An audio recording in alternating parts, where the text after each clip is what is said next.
شكله حلو ها، بس طعمه احلى بكتير.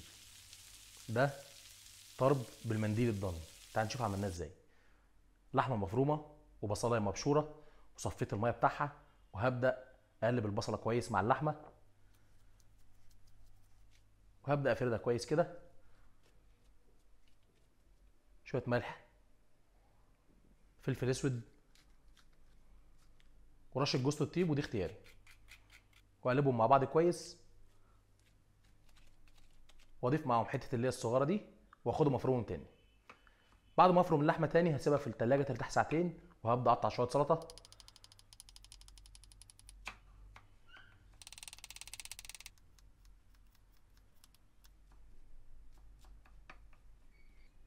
واقلب السلطه، نزلت عليها بملح، سماق، ورشه شطه. هنركن السلطه بقى دلوقتي كده، والبصل ننزل عليه بشويه بقدونس وشويه سماق.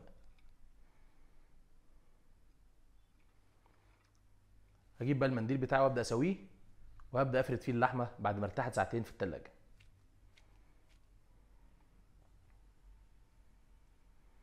الف اللحمه بالشكل الجميل ده، واقطع، واعمل كمان لفه طرب، واقطعهم قطع صغيره. نركنهم بقى دلوقتي. خيارتين مخللين، واللي ما شافش الخيار المخلل بتاعي فاته كتير. نقطعهم كده. طحينه، سلطه، جرجير، خيار. كده جهزنا طبق المقبلات. نخش بقى على التسويه. على جريل سخن هبدا انزل الطرب بتاعي، وكل دقيقه هبدا اقلب الطرب.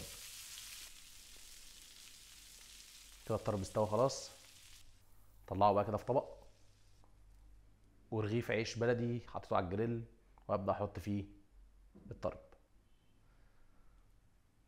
سلطه وطحينه.